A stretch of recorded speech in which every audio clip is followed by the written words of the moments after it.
So good evening, sir. I'm Vishnuvardhan of Aero B section. So here my topic is laws of friction. So first we see what is friction. Smooth surfaces. What is friction? Smooth surfaces are defined by the properties that when they are in contact, the surfaces are always perpendicular to their common tangent plane, and it can, however, be verified experimentally that no surface is perfectly smooth and that whenever there is a tendency for two bodies in contact to move relative to each other, and a force known as the force of friction tends to prevent the relative motion. So the mathematical discussion of the force of friction depends on the certain assumptions which are embodied in the so-called laws of friction and are found to be in close agreement with experiments, and these are the five laws. So law one, when two bodies are in contact, the direction of the forces of friction on one of them at its point of contact is opposite to the direction in which the point of contact tends to move relative to the other. And the second law is that if the bodies are in equilibrium, the forces of friction is just sufficient to prevent motion and may therefore be determined by applying the conditions of equilibrium of all forces acting on the body.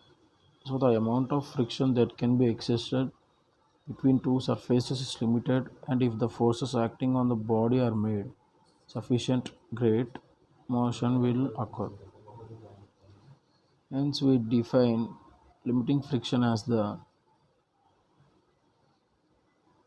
friction which is exerted when the equilibrium is on the point of being broken by one body sliding on another. The magnitude of limiting friction is given by the following three laws. And the third law is the ratio of the limiting friction to the normal reaction between two surfaces depends on the substances of which the surfaces are composed are not on the magnitude of the normal reaction.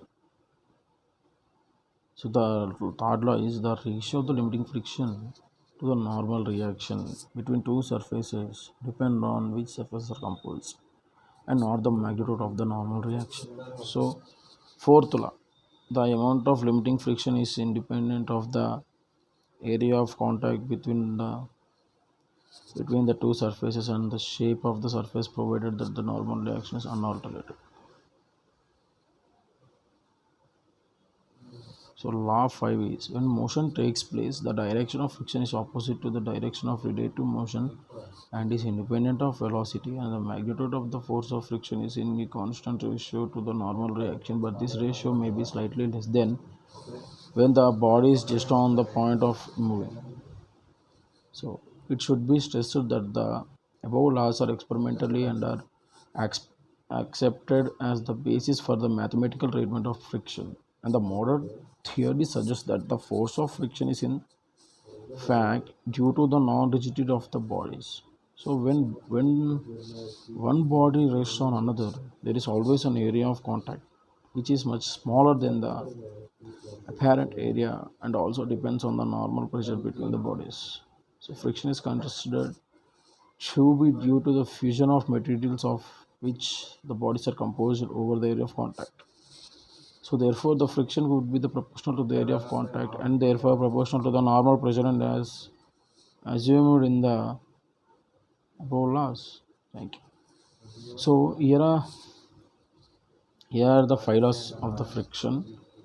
Our one individual laws its individual property. So thank you, sir, for giving this wonderful opportunity. Have a nice day.